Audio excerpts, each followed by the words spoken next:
happen. And I'll give you three things. Ah, got it. So there are three things I think that really marks the democratic South Africa. And the first thing is the fact that we have what some people have called the best constitution in the world. We have a constitution. Even Ruth Bader Ginsburg and others have commented very positively on the constitution of South Africa. And the constitution has a bill of rights, and it has rights for prisoners. It has rights for the LGBTIQ community. It has rights for women, for children. It is a broad-based human rights document that we have as a constitution. So that constitution holds, and we have a constitutional court that deals with any challenges to the constitution.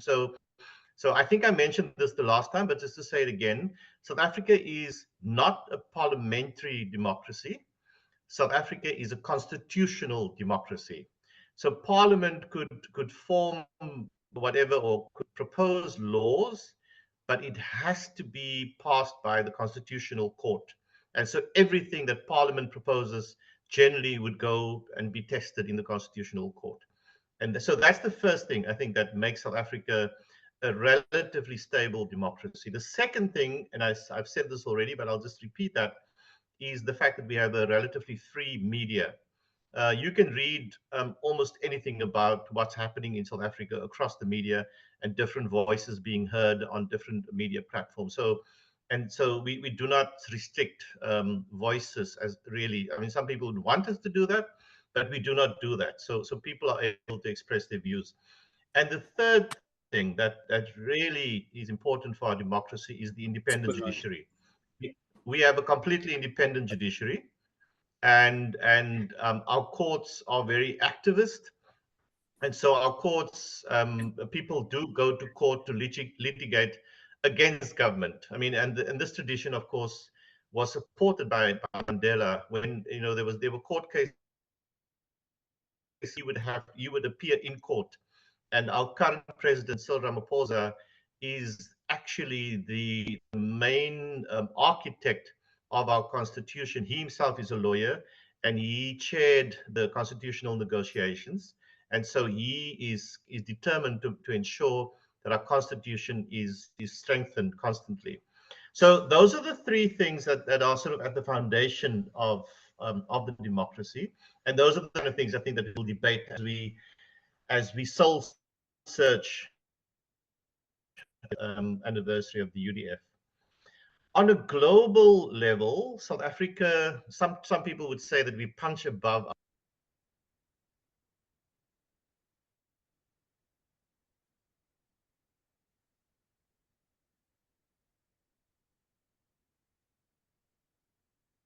We don't hear you anymore, Edwin. Edwin, you've gone silent on us.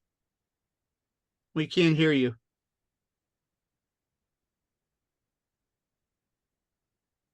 Edwin, let me send you a text in case you're not getting this.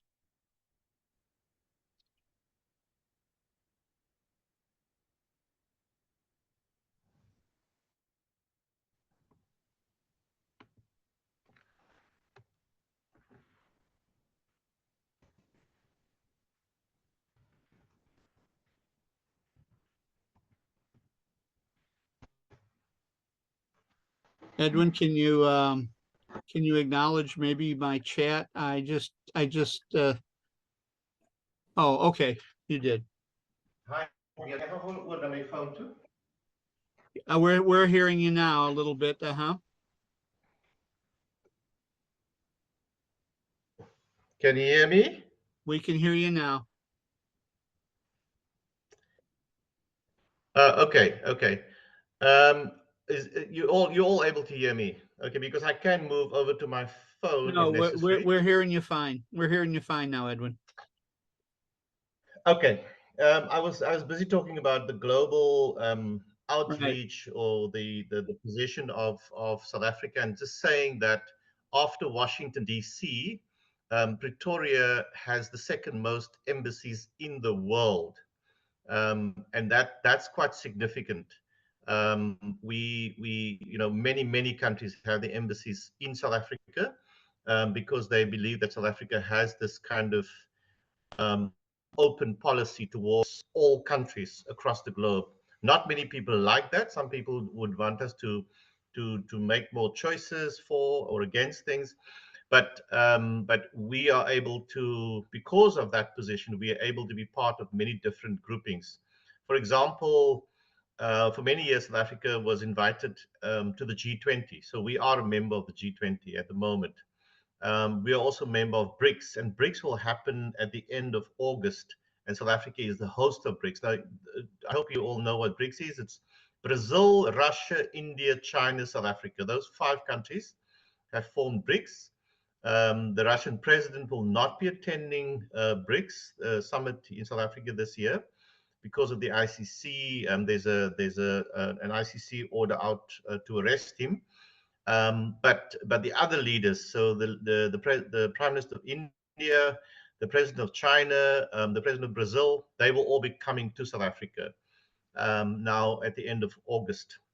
So by the time you arrive, they will just have left South Africa. There's only a 3-day conference actually.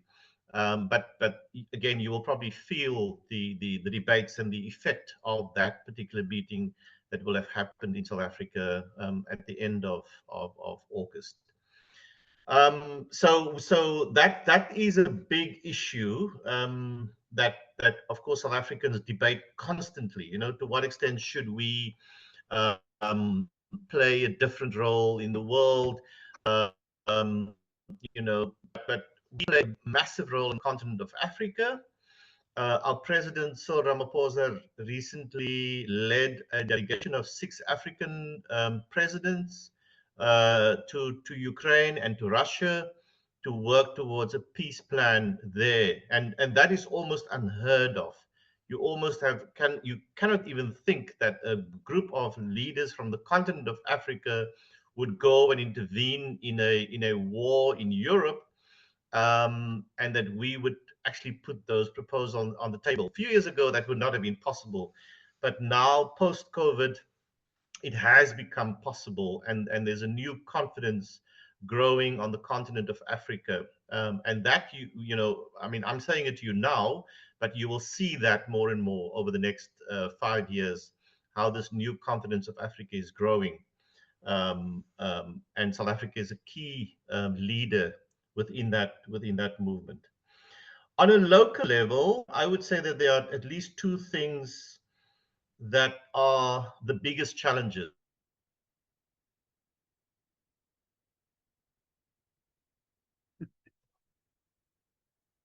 And Edwin, you've gone silent again on us. We heard that there were the 2 biggest challenges, and now we can't hear you again. Let me send a chat to you.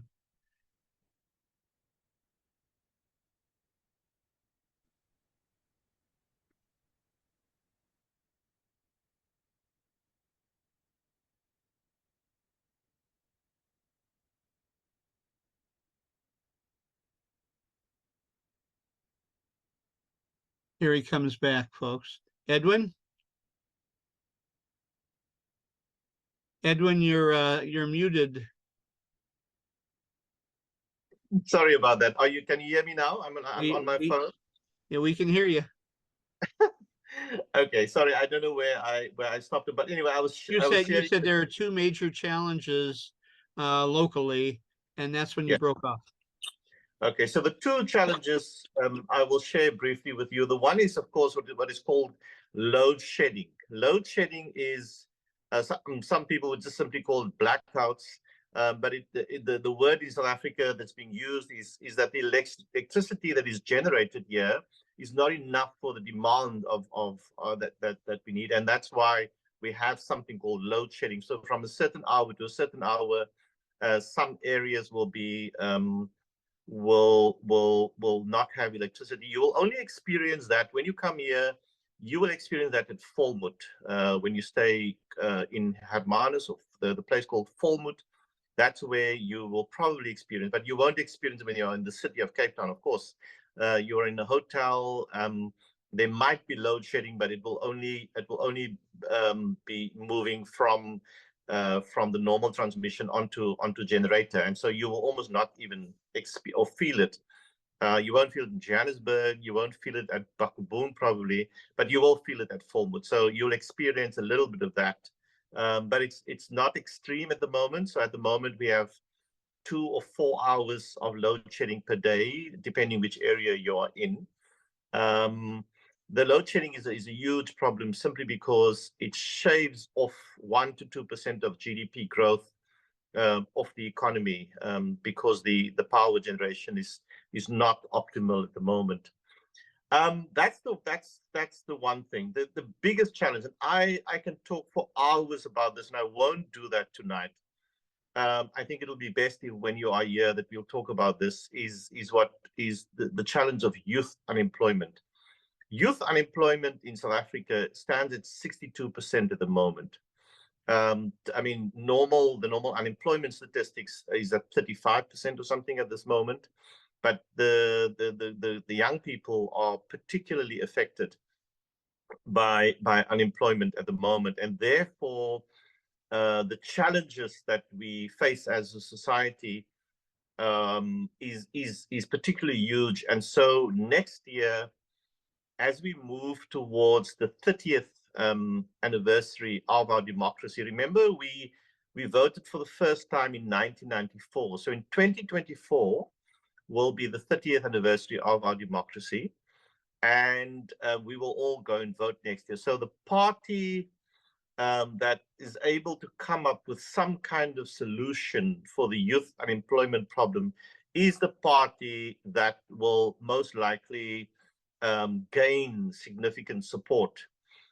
Currently, the 3 biggest parties in South Africa is, first of all, the ANC, the African National Congress. There's a possibility that the ANC might lose their 50% plus majority next year, and so may have to go into coalition government as from next year. We don't know, but that's one of the issues. If the ANC does not come forward with solutions around load shedding and around youth unemployment, though those 2 things will affect the results of the polls for them next year. The second biggest party is the Democratic Alliance, the DA. So when you're in the Western Cape, you will be under DA under DA governance. The Western Cape, the province of the Western Cape, where you will spend your first week or more, is under DA governance, as well as not only on the provincial level, but also on the local government level. So the towns where you will visit generally will be under DA governance. And DA governance is sort of seen as superior because most of the DA local governments all have been given clean audits over a long period now. The city of Cape Town is one. The area where we will stay at Formwood is another, the Overstrand municipality. So in that sense, the DA governs well. What the DA struggles with is the question of racism, you know, and the fact that the mayor of Cape Town is white, the leader of the DA is a white person, and they struggle. They lose black leaders all the time. And so that's their greatest challenge. And then the third biggest party, which is really interesting, is the EFF, the Economic Freedom Fighters. Now, the EFF is really a breakaway from the ANC. Some of the youth leaders of the ANC were expelled from the ANC, and they formed their own party called the Economic Freedom Fighters. Currently, they have 10% of the vote in Parliament. The prediction for next year is that their vote might even shrink from 10 to perhaps 8%. We don't know, but my guess is that they will hover between those sort of numbers next year, depending on how they manage. There's one party that you may want to Google that particularly interests me at the moment, and that's a new party called Rise Mzansi. So Rise, R-I-S-E, Mzansi is M-Z-A-N-S-I. Mzansi is a kind of slang word for South Africa, you know. And Rise Mzansi has a slogan for the election next year. The slogan is 2024 is our 1994. So they are gearing themselves up for next year, and they are busy moving into various communities at the moment. I don't know the extent to which they will be able to affect, but I think what I'm guessing they are doing is to be able to get a reasonable vote, somewhere between 5 to 10% of the vote next year, in order to put themselves in a position to be an alliance partner for the ANC in government. That's probably the best, would probably be one of the best scenarios that we can have.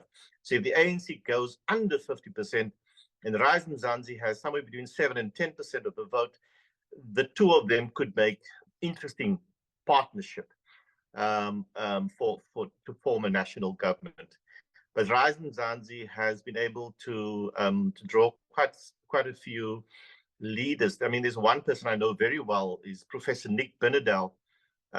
He's the economics advisor, for example. Nick Binedell formed a business school in Johannesburg, Gibbs Business School, and Nick and I are in contact with each other. So I think it's, if you want to just Google Rise Mzansi, I think have a look at that. You won't see much of them on the, when you're here, but I think it's a significant party to watch out for next year. So that, I think, the two challenges, load shedding and youth unemployment, and moving us towards the 2024 election, that's really where we are going to next year.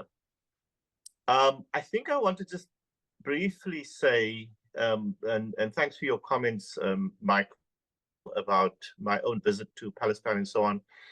South Africa, of course, supports a Palestinian state, and we use the word apartheid when talking about the situation the Palestinians face. And of course, from our perspective, it's a mild word to use, simply because we think it's worse than apartheid. And so it's a kind of a minimum word to use around Palestine. We have been approached, we've been asked as a country to launch a global Palestinian anti-apartheid movement. I'm part of the planning committee for that. Initially, it was going to be launched in November, but now the plan is moved and we will launch it either end of January or early February next year. It has come as a direct request from various civil society movements, political formations, and various individuals within Palestine. And we are busy planning for that. And when you come, I can share more with you. But that's Good. One of the things that we'll be doing next year. I can say so much more, but I think I'll stop. Perhaps people have questions. I hope that's sufficient to whet your appetite for the social and economic conditions that you will face here. Edwin, thank you very much. What we'll do in order to make the best use of our time is let's save the technical, questions about the trip, luggage, weather, those kinds of things for Dion. Let's ask Edwin questions about the current climate, economic, social, and political situation, maybe building upon some of the comments that he made. So let's open it up. Who would like to ask Edwin a question? And just to say that I'm probably going to struggle within the next few minutes with electricity here. So my email is open, so you can just always ask questions via email as well. Thank you, Edwin. Vicky, I saw you wanting to get in here. Would you unmute yourself, please, and ask?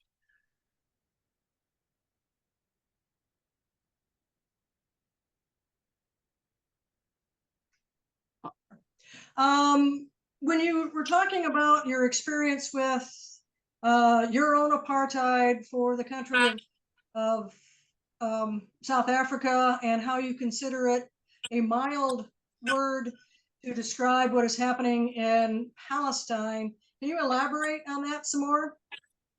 I know a lot of us have already been to Palestine as well. Yes, certainly. Look, what happened in South Africa is that there was never a moment, never, never, ever a moment when we had roads for white people only and roads for black people and roads for other people only. We never had that. So that would be one of the kind of obvious ways in which I can compare the two situations. But that's a mild thing to say also. There was never a moment when a place like Soweto, for example, was completely sealed off, or a big wall built around it, and perhaps bombed, like what happens in Gaza. So those kind of situations actually never happened here, and I know it happens there. Even our resistance, look, there was an underground movement, but it was really not as active, in terms of what I saw in Palestine. So there were certainly attacks on Zimbabwe, and Botswana, on Mozambique, on Lesotho, of ANC cells in those countries, but never actually in South Africa. Or very seldom in South Africa. And often if it happened in South Africa, it was one person being killed or whatever. So that's basically, I mean, I can elaborate, but not, but I'll just say basically that is, I mean, never ever was there a moment when the amount of food that you may eat, may consume, the amount of proteins, never was that even considered within South African apartheid thinking. But it's a reality in a place like Gaza and so on. So that's partly why we say it's a mild word. Thank you, Vicky. Who else?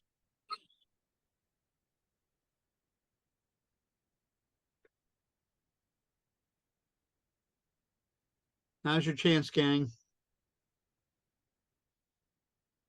Chuck, please.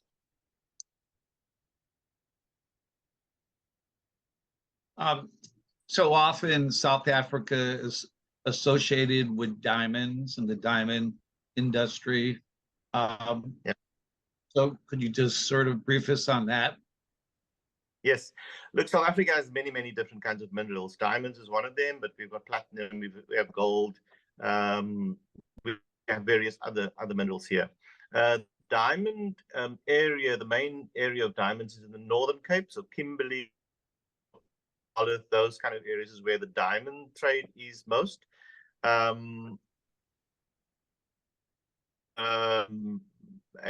there are particular rules about diamonds. I mean, some of you may have seen a video called Blood Diamonds, a documentary called Blood Diamonds, where children get used in these mines. That's not the case in South Africa. We stick with the global rules around that. So yes, certainly, South Africa is known. We some of our diamonds have been taken away from us. I mean, what was on the Queen's head and now on the King's head in the UK has one of our biggest diamonds in it as well. And so there are some protest movements across the globe demanding that some of those diamonds be given back to South Africa. I don't think that's likely to happen. Hi, can you all still hear me? Yep. Yeah, we can hear you. Mm-hmm. Okay. So just in response to your question, yes, it is a big industry. It's not bigger than, for example, the tourism industry. Tourism industry is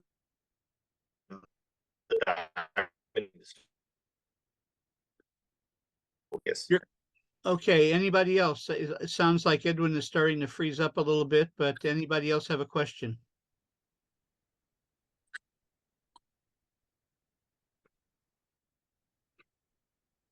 Okay, the power is likely to go out in the next 2 minutes, so yeah, let's stay in touch. Any last words for us? Any final words for us before you disappear? Well, I can just tell you now, I'm very excited to welcome you here in South Africa for the month of September. It will be a big rugby month. We are a big rugby playing country. My own daughter is a rugby commentator. And so we will from time to time have to disappear and go watch some rugby because South Africa will be playing in the World Cup. At that time, we are the rugby world champions at the moment, and so obviously all the teams would want to just beat us at the World Cup. We will see how that pans out. But some of the Saturdays, understand when Michael Spath and I disappear to get some whiskey and so on, we will be going to watch rugby. So, so we welcome you. We will welcome you, but understand that this is happening in the background all the time. Thanks.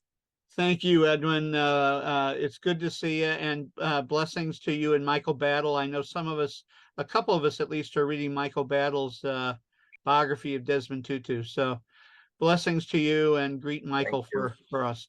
I will. Okay. God bless everyone. See you then. See you soon. Thank you, Edwin. Okay. Bye-bye. Dion, would you, I know we have a number of people with a number of questions.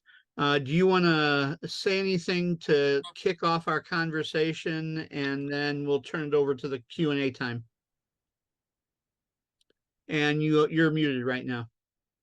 Thank you very much, Michael. Yes, I can just say what Edwin has said, and that is that I'm very excited that you guys are on your way to South Africa, and I'm sitting on this side in South Africa, and I'm planning your program, and I can tell you everything is ready to roll and ready to go. We are waiting for you.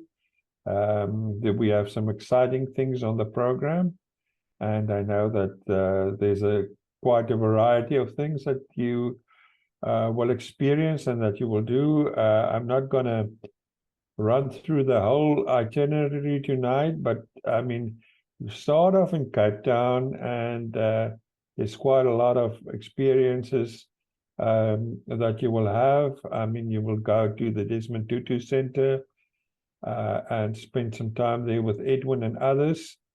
And also there will be speakers coming in from the Desmond Tutu group that worked with Desmond Tutu. So you will get a very good taste of what Desmond Tutu stands for or stood for, and how his legacy is still well and alive.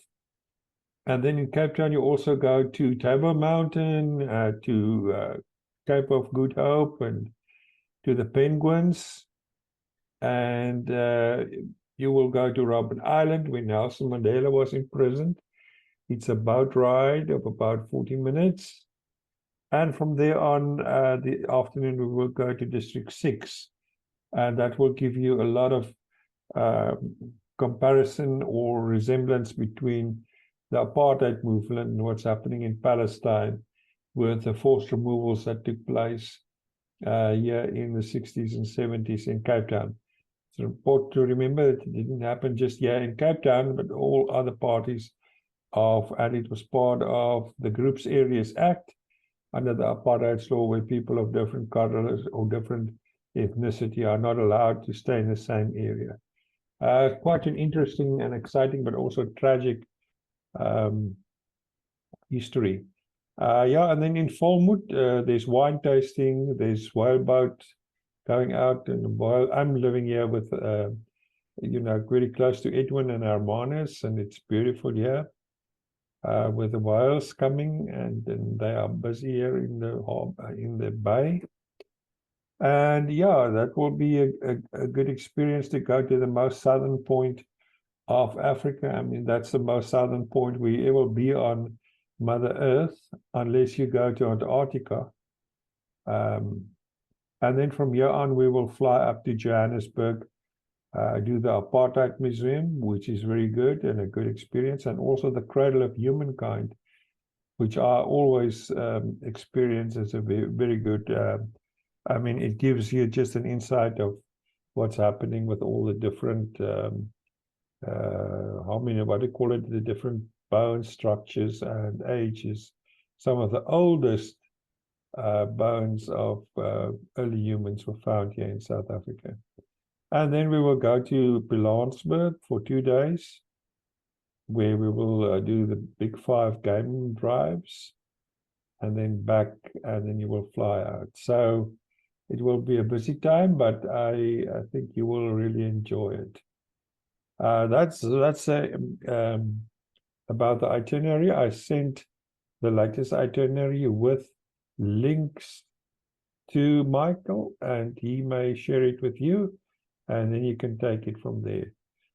Michael, maybe they have questions about, I have drawn up a list of different topics that I want to speak to you about, but maybe we can talk about the itinerary and I can take some questions if you want to ask about the itinerary.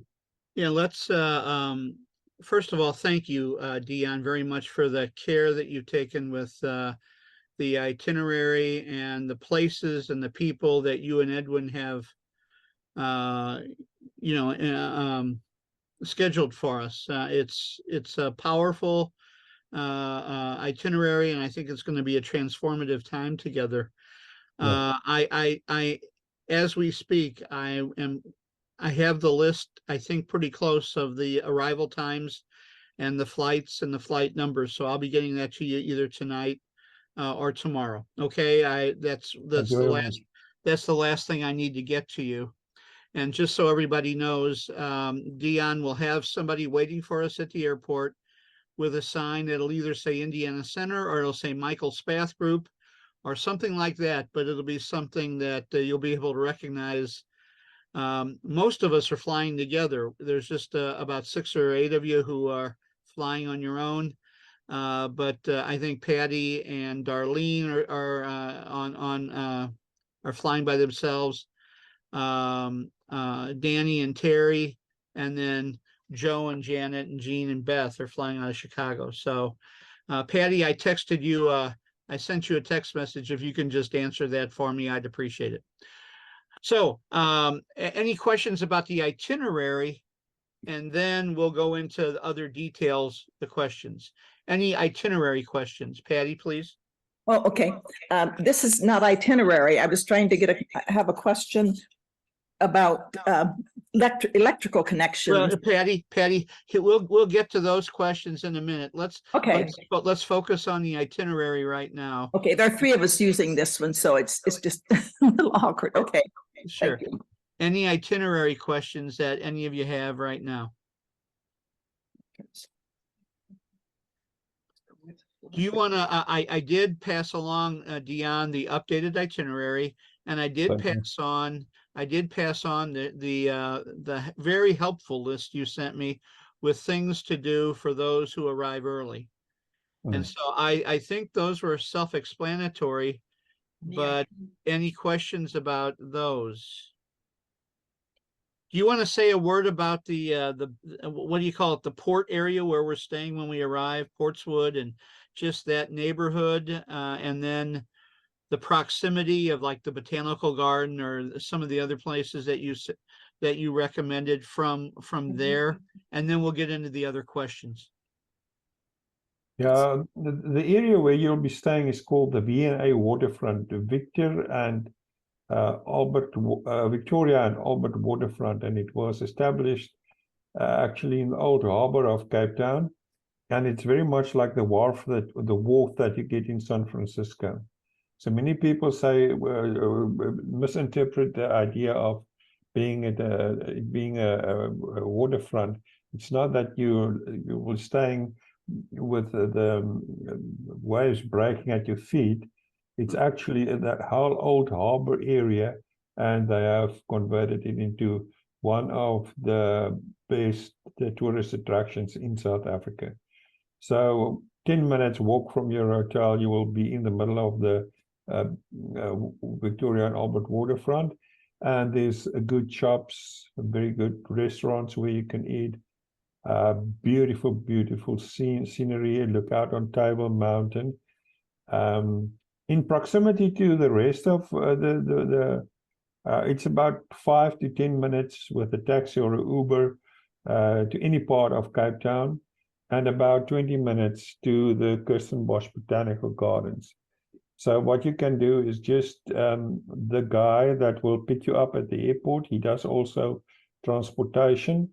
He's very reliable, but you can also at the Commodore ask for him and get his number and organize trips or drop-offs and pickups. And yeah, that's very easy. So that's very safe during the day to go out with either this specific group called Munib Extien, and I will give you his information, Michael. I have that. I can share that with the gang. Yeah. So yeah, that's it's very centrally located. Okay, good. How would you like to proceed now, Dion? I mean, we could ask you our questions, or you could run through the list that you have, and then anything that you don't cover, we could ask. How would you like to proceed? Okay, now let me run through my list, Okay, and then you can just say stop, or I can't see you now. Can you give me share opportunities, or? sure. Be happy to do that. So I'm going to make you a co-host here, okay? Okay.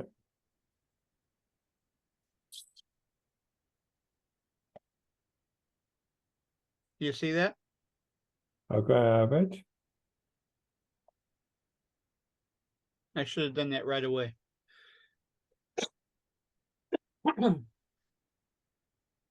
Okay, can you see the screen that We I have can. in front of me?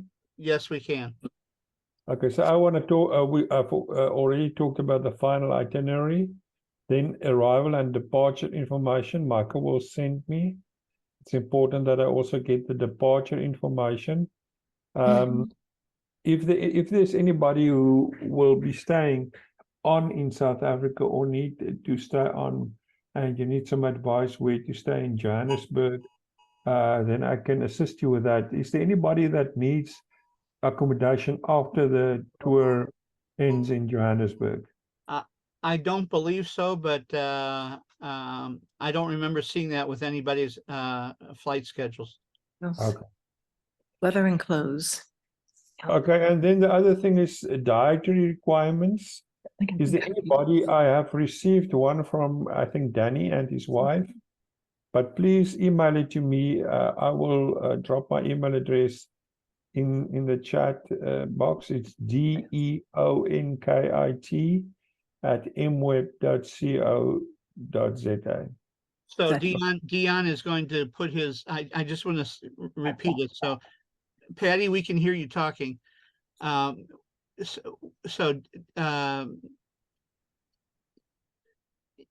will do that, Rebecca. Thank you. Dion is asking if there's any kind of food allergies, vegan, vegetarian, any other dietary requirements, and he'll put his email address in the chat. Okay, thanks, Dion. Okay. Then when it comes to the early arrivals, suggestions what to do, you already have that email. That's and correct. Michael has it in. And then about weather and clothes, I've compiled a document for you about that, so that you can understand what type of clothes you should bring along. The important thing is, let me just get this here. I just want to open this. I call it. Just open another document. Well, Dion, Edwin said that the temperature is going to be between 15 and 25. That's 59 to 77 degrees. That's correct. Tell me about one of the questions I received from a couple of the travelers were about any kind of dress clothes, or are there any kind of places where we'll need, I mean, nobody's talking about ties or anything like that, but kind of dress casual rather than just jeans and polo shirts, or, I mean, anything like that we might need? I don't think so. I think if you, what I suggest, if we take clothes into consideration during that time of the year, it is not very cold. It's not raining all the time. It's not snowing. It's not that. So what I suggest is, and I have the document which I can also email to you, where I have work on the different clothing. So All right, Uh, good. Let me just run you through the document and then I can send it to you. Okay. What we have here in temperatures, you will get about, as you said, about 60 to 75 degrees Fahrenheit per day, and the nighttime temperatures can be between 48 and 55. Then clothing recommendations, light layers. As the weather can be quite changeable during the time, it is a good idea to wear light layers that you can easily put on or take off as needed. T-shirts or long sleeve tops. These are versatile options that you can pair with a light jacket or sweater. And then a light jacket or sweater, bring a lightweight jacket or sweater for cooler mornings and evenings. There will be three times when we will need, 3 or 4 times that we will need something against the cold. That's when you go up Table Mountain. It can be very cold up there, 1 mile up in the air. The other one is when we go on the boat to Robben Island. The other one is when we do the game drives, the early morning game drives. They give blankets, but it can be cold. Then comfortable walking shoes. Hat and sunglasses, sunscreen, the rain jacket and umbrella. And then keep in mind that the weather can be unpredictable, so I recommend that you bring a small umbrella or a poncho or a raincoat with you.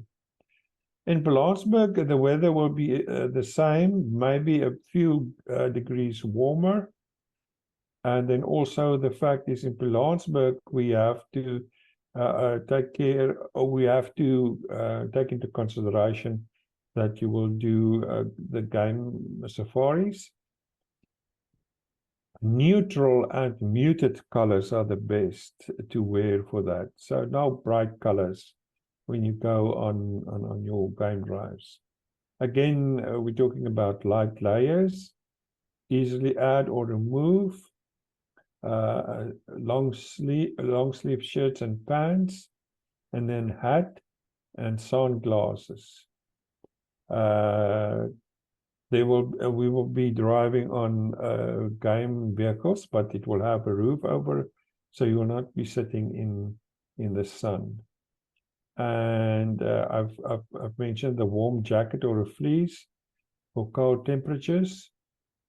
And for the safari, specific safari recommendations is binoculars. Bring your binoculars.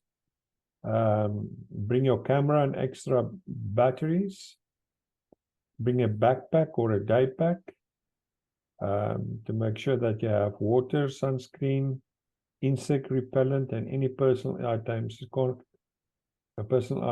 in a comfortable and lightweight backpack. Yeah, that's about the weather and the clothes. Dion, may I ask you a question? Let me ask you a question here. When we travel in Palestine, the bus driver always has water that we can buy for like $1, a bottle of water. Is water readily available with the bus, or do we need to bring a water bottle that we refill? Or tell me about water. Yeah, we will make sure that you have that there's water available that you can buy, and we will also have water in the hotel for you. So I don't think you need to, it's a personal thing. If you want to bring your water bottle, you can do that. But there will be water readily available. We were told, let me ask you this, and the water is drinkable out of, I mean, forgive me for asking, but the water out of the hotel faucets is fine to drink, and there's no water problems anywhere in the country that we have to worry about? No, the places that you'll be going are very safe to drink the water. It may taste different from place to place, but in Cape Town and up in the north, the water is still fine. You can drink it. Some people prefer to drink bottled water, but there will be ample of water available. Thank you. Next on your list? Okay, but is there any questions more about clothes? Danny is asking, sunscreen and bug spray easy to obtain once there, so we don't have to pack it. In other words, are there stores close by that we can, Yeah, that we can buy many of these things so that we can save room in our luggage? yeah, that's correct. You can buy it at the V&A Waterfront. There's a grocery shop, a big one, and you can get all those, sunscreen, repellent, all those things. You can get it there. Thanks, Danny, for asking that. That was a good question. Anybody else?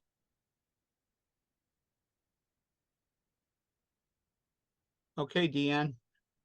Okay, my next point is that I want to speak to you about is the flights to Johannesburg. Remember, you will have a domestic flight that's included in the price. We fly on the day that is called 9 September. And when I put this together, I saw that it's actually 9/11. So I hope you're not superstitious or something like that. But we have already, I have already booked your tickets and paid for it. We'll be flying on SAF Air, SAFAIR, Fly SAF Air. That's, you can check it out on the internet. I've booked all your tickets at the moment. I could get all your preferences. It's a nice, very big, it's the biggest domestic airlines. So they are very, they're good with time management. They fly on time. One of the things that came up with your group was the question, you're allowed to travel into the country with 2 bags or 2 suitcases. And now you have this domestic flight and you're allowed 2 bags.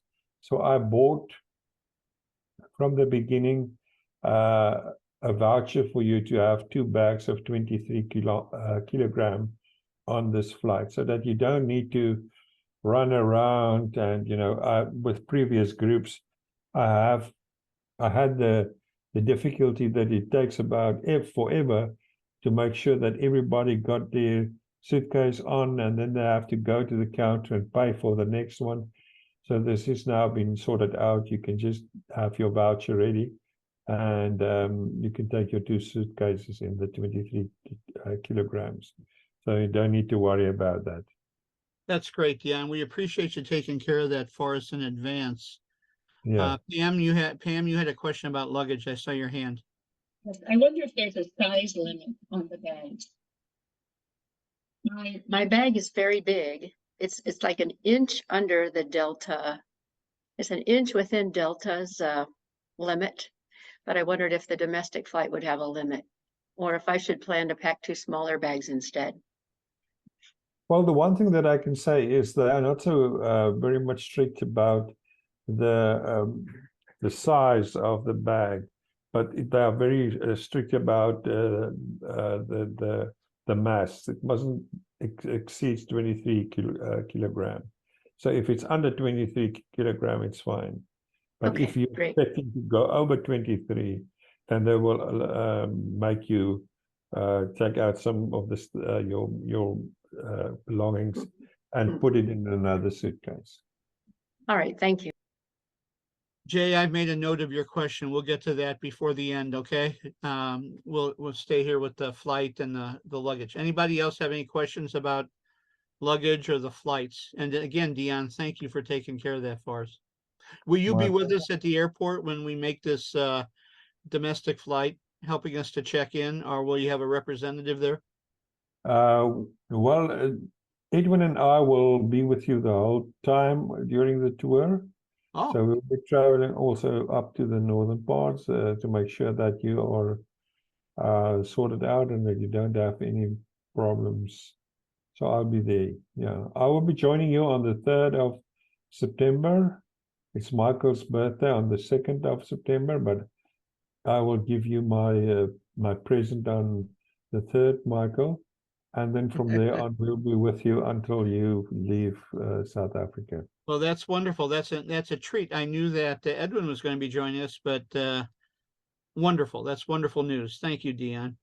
I do that so that he can concentrate on the content and I can concentrate on all the other paraphernalia when it comes to shenanigans of flights and meals and all those other things. Well, and we have a pretty rowdy group, so you might have to discipline some of this crowd, I can tell you. No, All we're going to have a lot of fun. We're going to have a lot of fun. Okay, I just want to speak to you about Oh, somebody wait was one sec, wait, with Deanne, wait one, Jay had to leave. Okay. We'll get his question in later. Go ahead, Deanne. all about electricity. Michael even mentioned about the load shedding stuff.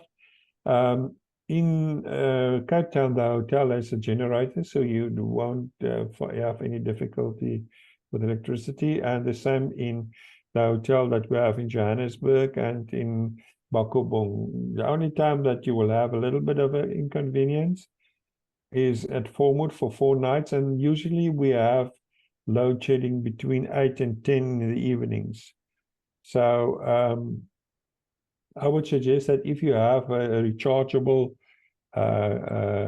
torch, that you can bring it with you if you need some light. But they have lights in the houses, in the cabins where you'll be staying. I mean, rechargeable torches. But if you want to walk outside or whatever, you can bring that with you. You're talking Yeah. about a flashlight, of course, right? A Yeah, rechargeable. flashlight, yeah.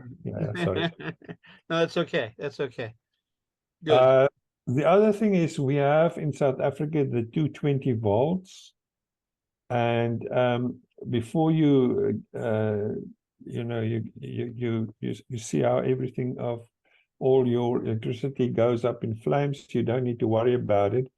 If you have a computer or your cell phone charger, all of those things, you can plug it in, because the transformer on your cell phone and on your laptop is wired to do either 220 volt or 110 volts. So, but the only thing that you have to do is to find a South African plug, and that is we have the 3-pointed plug.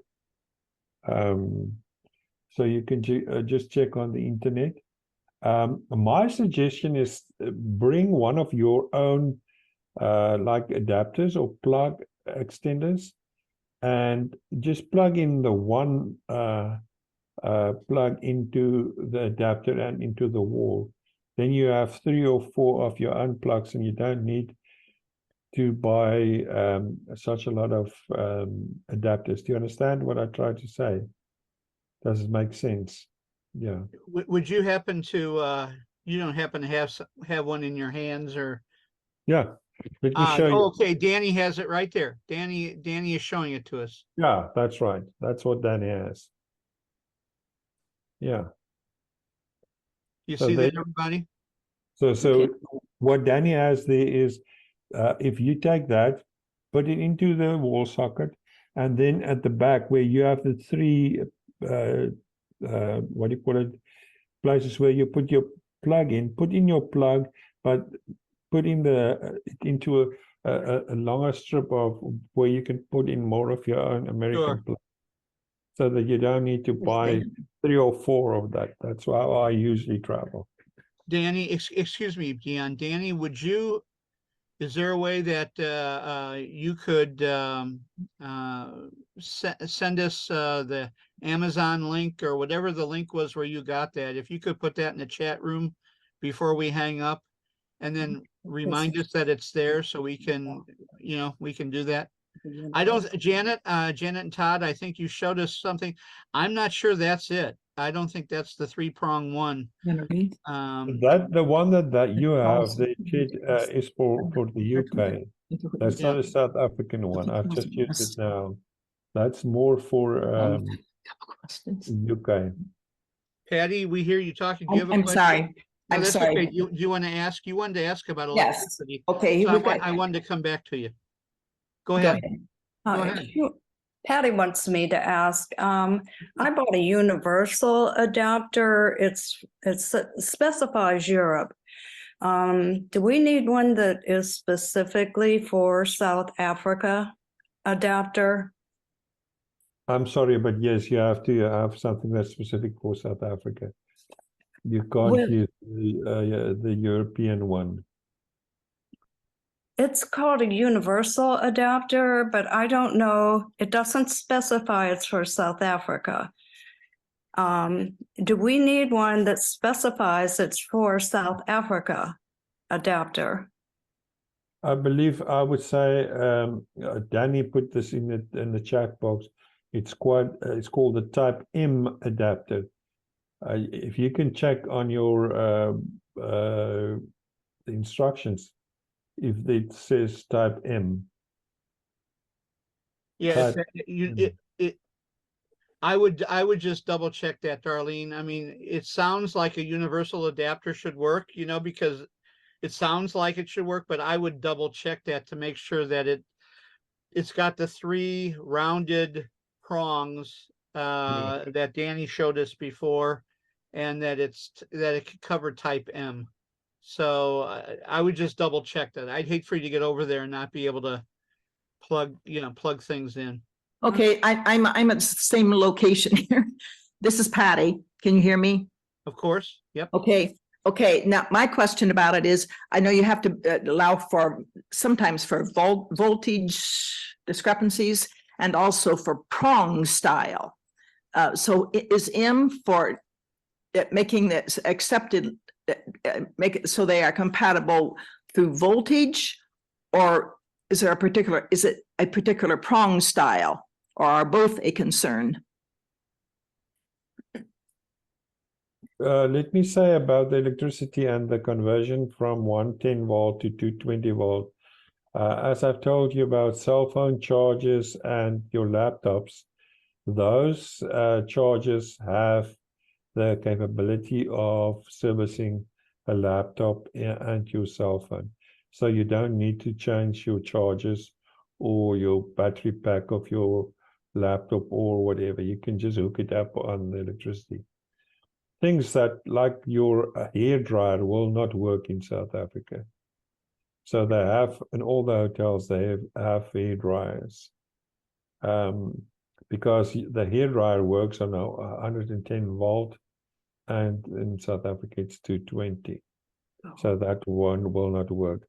Is there anybody who have more information about this? But that is my take on how. I have one quick question, because I was wondering, yes, okay, you answered part of it. The other is, I see there are 3 of us here on the line here, so sometimes it's a little hard to, I'm totally listening, not so much looking. The prong style, what exactly is the prong style that we need? 3 Well, round. Danny showed us. Danny, would you show I couldn't us? see it. Yeah, Danny, would you show us again, please? And that's the Type M. Okay, hold it up there until I get Danny's picture up here, so I can see it. There's a link in the chat for where I bought it. Danny, put it right where your face is so we can see it better. There you go. I went to Amazon, and if you put in an adapter for South Africa, there's several that come up, and there some of them say Type M right on the picture. Okay, thank you. I do have the information I need, and thank you, Mary. And if you had other devices you were taking that require 110, you can buy what's called a converter or inverter. It's much more expensive, and it's going to be a bigger item, but it also not only does the 3 prongs correctly, it also changes it to 110. That's just a lot more expensive. And the 3 prongs are 3 rounded prongs. Yep. Correct. Okay. What We was, can find it. You could ask it. All right, Dion. Take Okay, it. let me talk about your communication and your cell phones. I think the best thing for you is, first of all, to consult with your service provider. What we work with in South Africa is mostly with WhatsApp. I don't know if you know that app, but my strong suggestion would be that you download it and that you get acquainted with it, so that we can form a group on WhatsApp, and then so that we can share information. I don't know if, Michael, you want to do that, or is there anybody who can set up a group, or shall I'll we tell do you it? what. I'll tell you what. We did that with our recent Palestine trip, and it was just amazing. Is there somebody other than me who knows how to set up a WhatsApp group And then we can all put our phone numbers as you like, of course. We could share our phone numbers with me, and I could get it to that person to set up a WhatsApp group. Is there somebody who could do that for us? Who knows how to do that? Pam, you know how to set up a WhatsApp group? Sure, I will. All righty, I'll tell you what, everybody, as you like, send me your WhatsApp number. It's usually your phone number, your mobile phone number, but whatever it is, send it to me and I'll get it to Pam, and we'll set up a WhatsApp group. How does that sound? Because we found it to be just wonderful during this last trip to Palestine, and we were able to communicate with each other throughout the trip, send pictures, it was a good way to share. And even afterward now we're doing some sharing. Thank you for that, Pam, and thank you, Dion. Okay. Just remember that WhatsApp work on data, and that's you have Wi-Fi at the hotels. In South Africa, we don't have the fast Wi-Fi that you have in the States. And in Cape Town, for instance, you will have a good Wi-Fi connection, but in Falmouth, there's no Wi-Fi in the different rooms. You have to get to a central place. So it will be a good thing if you have, through your service provider, some data on your phone that you can use. When you're up in the northern parts of the country, both of those hotels and Bakubung has good internet connection. And if you have internet connection, you have data, and if you have data, you can call your family. You can even do what we do now, Zoom or WhatsApp video calls. Any questions?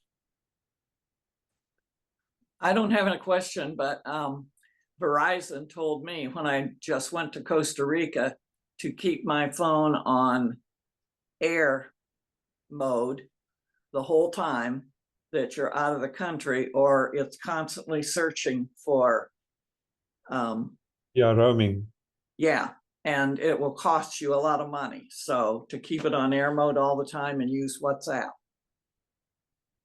That's correct. Yeah, I think it's important to remember that. Okay, then my last thank you for that, Gene.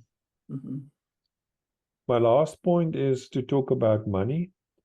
And the first thing that I always say is don't worry too much about physical money in your hand, because most of the things that you buy for yourself in South Africa, you can buy first of all with your credit card, and secondly with your debit card. And please make sure that you inform your bank that you will be in South Africa and there will be transactions coming through from South Africa. Now, you will have a blast of a time in South Africa because the Rand-dollar exchange rate is very, you are very fortunate. It's you get a 19 Rand for $1 at the moment, which means that you can buy, say, for instance, a McDonald's for about, let me see, about $3 a whole meal. So it's actually very cheap, and you will get some nice food and presents and whatever. But having said that, I think it's also important for you to bring dollars, which you can exchange into Rand, because most of the tipping, and especially at the stores where you can buy African art, and so most of the people, they only take South African Rand. They will take sometimes dollars, but then you must be very, very sharp to make the transitions. So will we need to exchange money at the airport, or will there be exchange places near the hotel, or how would you recommend that we do that? Well, where would we exchange? Those of you who come on that KLM flight, it's very late. It's 9 something over, close to 10 o'clock in the evening. So I would suggest that the next morning you will go to the waterfront, and there's a bureau de change where you can change money.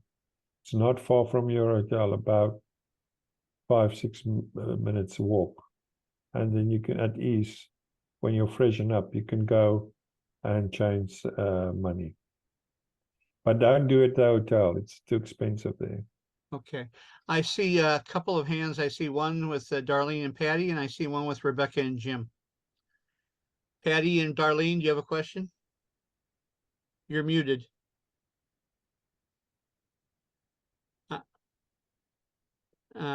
We do not. Okay, thank you. And Rebecca, you and Jim? Yes, in the past when we've traveled, we've just gone to a cash machine and gotten cash with the debit card. We were told actually that that's often a better exchange rate. Are cash machines readily available?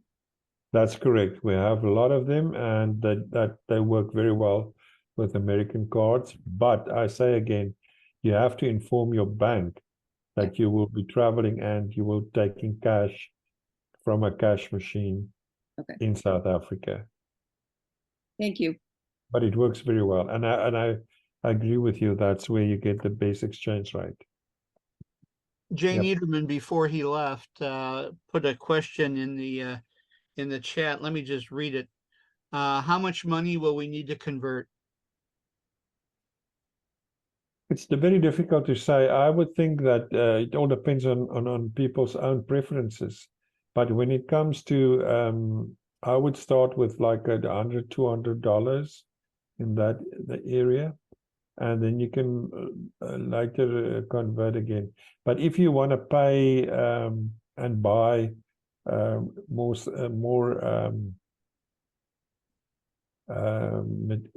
presents or whatever you want to do. So it's an individual thing, but I think starts with the $200 US. Thank you. It will give you about 3,800 South African rand, which will take you very far. And Beth just thank you, Dion. And Beth just sent in the chat asking if you could address tipping in South Africa. Yeah.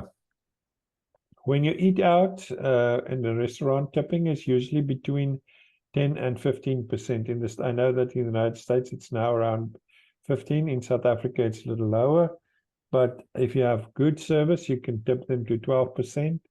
Otherwise, like 10%. Then the other, tipping is for instance, when people carry your luggage to your room. 50 rand is a good amount of money to give to those people. It's about $2.50 then, 50 rand, right? Give or take. Yeah. Okay. Yeah. Rebecca, you have your, I'm sorry, Dion, go ahead. And then Rebecca, you have your hand up, you and Jim. Go ahead, Dion. I mean, if you have people that you normally tip on a trip, I would say, a bus driver, you will tip more, or a guide, you will tip more, or you will, it all depends on what you think. But say, for instance, in the hotel, when they move your luggage, or you want to tip your waiter, and you want to tip, you can tip the waiter at the end of your trip. Because every morning somebody will serve you breakfast. And you can tip that person at the end of your stay at that specific area. Okay. Rebecca, Jim? Yeah, I'm going back to the cash machines again. One is a suggestion and the other one's a question. Dion, what's the average typical charge for a cash machine transaction? The beauty of that is it stays constant. And that means it is a fixed amount. It's like, I think, for instance, say $5, but then you $2 to $5, but then it doesn't matter if you withdraw 100 or 500. Okay. It's not a percentage of the money that you withdraw.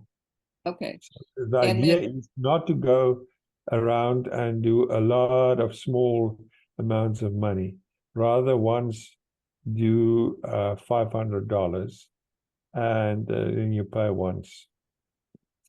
That's interesting, because that was the comment or the suggestion I was going to make. If some banks will waive your bank machine fees, then that'll be perfect for you. But a problem we found before is if you get too much cash and you don't spend it all, then when you go home, you have a lot of South African money that you can't spend because typically a bank in the size of our town doesn't want to take $47 or even $100. You have to have a lot of money to get them to convert it back to US dollars. No, you don't want to do that. That is a waste of money, because what you're going to do is you're going to sell it at a much lower rate when you buy it. So I would say that's why I say you start off with $200, and then as you see after day 2, 3, 4, this is approximately what I need, and this is what we're going to do. Then you can go to the ATM. There's a lot of them all over the place. We call it ATM, automatic teller machines, and you call it cash machines. Actually, we call them ATMs too. I just call them cash machines because I didn't know you called them ATMs. Okay. Dion, when we travel in Palestine, the guides live off of tips, and the drivers do not receive a salary at all. They live off of tips. So in other words, we have to budget like $1,000 up front to pay the driver who was with us for 10 days because they receive no salary in Palestine and Israel. So I mean that we have to build that in. So my question for you is, how is this? I mean, in terms of tipping the driver who'll be with us, and we'll have different drivers in different places, but how does that work? And will we have other guides other than you and Edwin, and as long as Edwin's not on the call here, I mean, we want to say thank you to him in some way at the end of the trip. Is he receiving anything from the travel agency for staying with us for 14 to 12 days, or shall we budget in a little bit of extra thank you money for Edwin? The way that I've structured the whole, I start with Edwin. The way that I structured this whole package is that Edwin will also get a stipend or a salary for the work that he's doing while he's with you. So I don't think you need to think that you have to pay him $1,000 or whatever. He gets out of everybody's payment. He will get a stipend or honorarium. It's just a good gesture to give him something like a good bottle of wine or something that well, he loves wine, and a good bottle of wine will always go a long way to say thank you. All right. When it comes to all the drivers and all the, I've worked it in the budget. So they, like for instance, the drivers work for a company, will pay them. And the same is with the local guides that I use. But there are some guides, for instance, when we go on the game drives, and the guides in Soweto, for instance, they are looking for an extra tip. So in that sense, you don't need to think that you have to pay them equally to their salary, but a small tip will go a long way. And you'll advise us as we go along about the differences, the different folks that a tip might be helpful. Yeah. Okay. That's what I say. Go around with your 50s in your hand, the $2.50. 10 50s make for 500 Rand, which is quite a nice tip for when it's a driver or a guide or whatever after a game. Danny, I see you have a hand up. Well, it was just two things on the exchange rate. I have an app on my phone that you can put in South African Rand. Yeah. And it'll show you what the exchange is between US money and Rand. So you can, if you're at a restaurant or at a shop or whatever, you can just put it in. You don't have to do the math in your head. And the app's XE is how it shows up. Yeah. So that's helpful. And then when I talked to my bank this week, not only did they waive their ATM charges, they said they would reimburse up to $10 of whatever fee is charged on the other end. Wonderful. Of the cash ATM machine. So depending on your checking account or your credit card, have that people may have that option as well. Thank you, Danny. Wonderful. That's a nice bank to have. Well, folks, Dion had said that that was kind of near the end of his information for us. I want to be respectful of your time. Are there any other questions? And Dion, is there anything else that you'd like to share with us or feel like you need to share with us? No, I'm fine. I think, Danny, if you can put the name of that app in the chat box, it will be great. Yeah, And XE. I will also, do you guys want my email address, or is it not Please. necessary? Yeah, please, Dion, share that with us in the chat right now, and folks can get that information to you. Rebecca, you and Jim have your hand up. Sorry, I always have a lot of questions. No, that's great. That's great. Yes, she does. I just heard from a nurse yesterday that COVID is back. Should we be concerned about COVID in South Africa? I happened to bring it home from Alaska last year, and I just soon not bring it home from South Africa this year. Okay, that's a good question, but a hard question to answer at this point in time. What I always do is I try to get people when they start coughing or they have symptoms, that we can get them in isolation, or but then they must have a temperature and all those things, and then later on we do a COVID test. At the moment in South Africa, we don't have that. We don't even need to wear masks on planes, and you can do that if you feel more comfortable. But I am not sure, as far as I know, that that's something that you need to worry about. I will monitor. Go ahead. I will monitor that very closely, and then as soon as I've heard something that's suspicious, I will let Michael know. We don't need to bring our vaccination cards with us or anything like that in terms of entry into the country. No, okay. No. Anybody else? I have a question. Please, Jean. I'd like to know kind of the average length of the hikes that we're taking. I usually use a walking stick, and I really don't want to have to bring a walking stick if anything's available there that I can use as a walking stick. But, or how, you know, how difficult are the hikes? Do I even need a walking stick? That's a good question, Jean. Well, Jean, I don't think we as this group have any level 2, 3, 4, or 5, you know, hiking to do. It's just walking towards going into the entrance or so, which is not that difficult. Sometimes you have stairs, not a lot of stairs, but there you may need a walking stick. Or you may have these handrails that you can also use. I do see on day 2, there's an optional medium difficulty hiking trail for people who are interested in a 90-minute scenic hiking experience from Cape of Good Hope to Cape Point. Yes, that's what I'm referring to. But that is not if you have a walking stick. That is for people that really do want to hike. You have to be physically fit to do that. Okay. Anyone else? Vicky, please. And this is something that I'm guessing the females will probably have a little more interest in. Walking around Cape Town areas by ourselves, or 1 or 2 of us.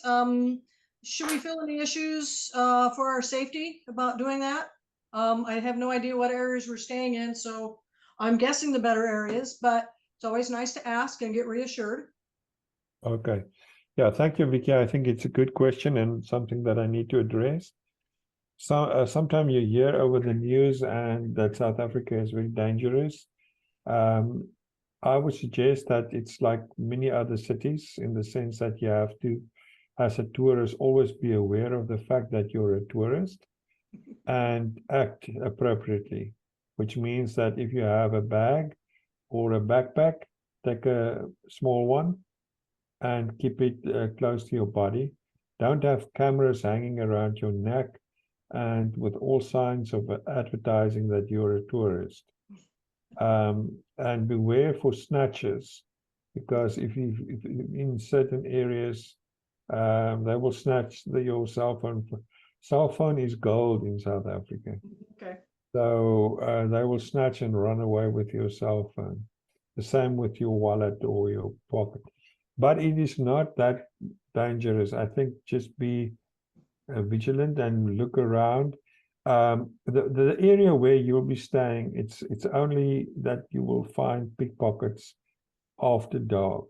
So that's my suggestion. When you walk towards the waterfront and walk back in the evenings, make sure you're in groups of 2 or 3. And the same is when you go into the city or walk into the city. And especially people will approach you. There's a lot of people in South Africa who are homeless and who don't have work. And they will approach you to give them support or whatever. And it's during those chit-chat, or they want to give you something in your hand and say, don't you want to buy this? And then when you stop to interact with them, that is where the thing happened. So I would, Vicky, is that enough for me to say?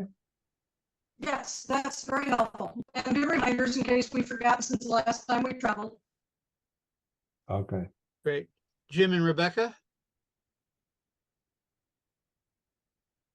You're muted, Jim. Sorry. Yes, Dion, is the street food generally safe?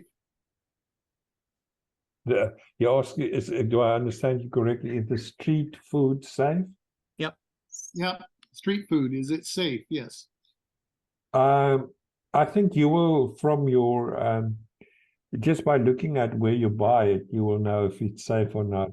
Sometimes, you know, they prepare food, but you will not be in areas where they prepare food on the sidewalks, and you know, it's you can just see for yourself. It's not healthy. Otherwise, if you buy it from some vendors, then you'll know it's safe. I hesitate to say that, but I think you should be aware of not buying dubious street food. So use good judgment, in other words. Yeah. Okay, thank you. Roseanne?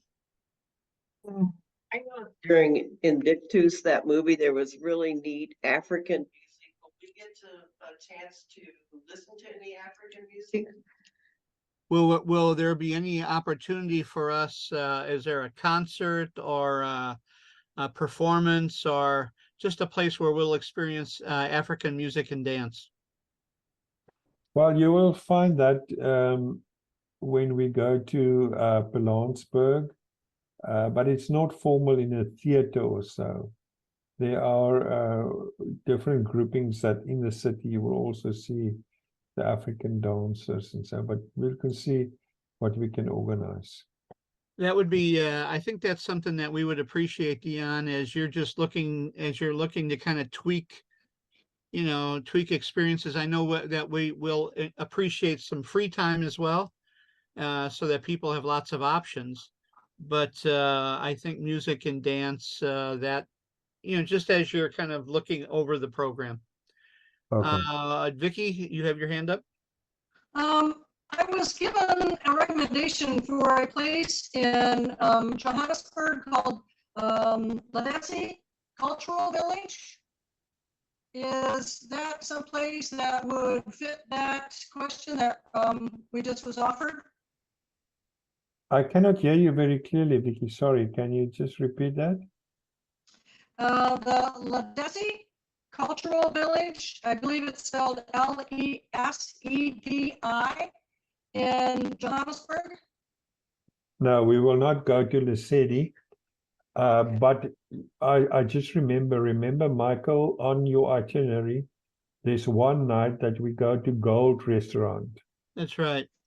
Now, Gold Restaurant, if you look on the internet at Gold Restaurant, you will see that the whole evening is about having the African food, and then there's African cultural music, and there's drumming, and I bought you tickets to go to the drumming session, which starts about 45 minutes before the meal starts. And that is where they teach you to play the African drum. So that will be a very good experience of African music and the African dance. And that's a very extravagant type of thing. Thank you very much, Dion. Vicky, I am aware that we're about at an hour and a half here, gang. So, Vicky, go ahead. Another place in Cape Town was the Red Barn Crafts. And I think you were talking about the VA waterfront. Is that in that area there? Can you hear Vicky clearly? I can't hear her. She's breaking up for me. The Red Barn Crafts in Cape Town. I think it's at the VA part of the waterfront. Yeah, it's just down the street where you will be staying. The Red Barn. Good. Yeah. Any other questions, gang?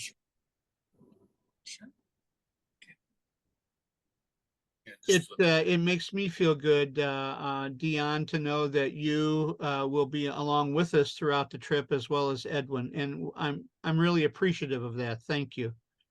No, that's my pleasure. You'll really enjoy most of the people on this call. I'm just teasing. I'm looking forward to shake your hand. Anybody else? Anybody else? Well, then let me, of course, Dion has sent you his email. It's in the chat. Can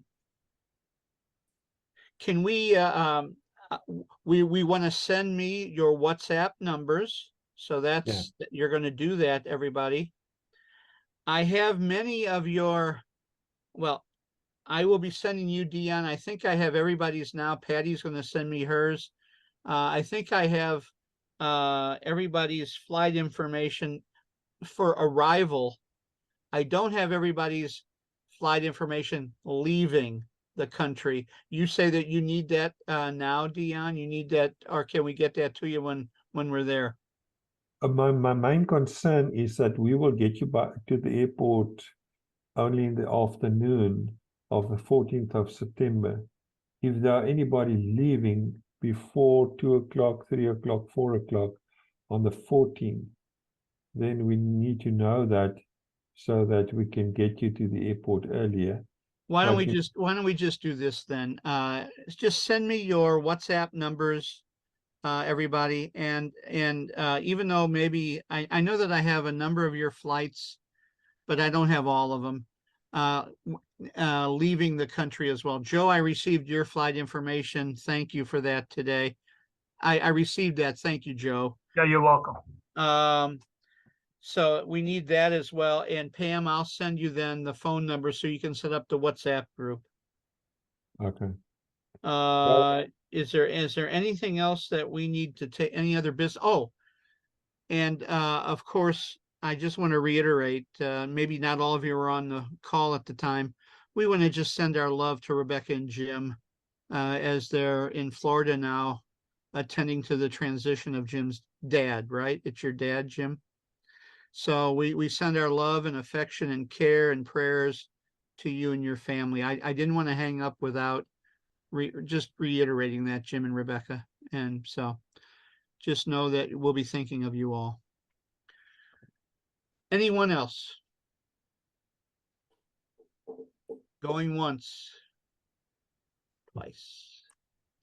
Dion, thank you for your time today. I know it's late for you. It's late in the evening, and we appreciate everything. Anybody else? All right, everybody. Well, we'll see you soon. And it's 2 weeks from this Thursday. Many of us are leaving. And my gosh, it's hard to believe. All right, everybody. Be in touch if there's anything else with me or with Dion. You have Edwin's email as well. And so we want to make sure that you're all comfortable with any questions you have before we leave. Thanks, Gotcha. everybody. Thank you. Bye-bye. Dion, thank you. Thank you, Michael.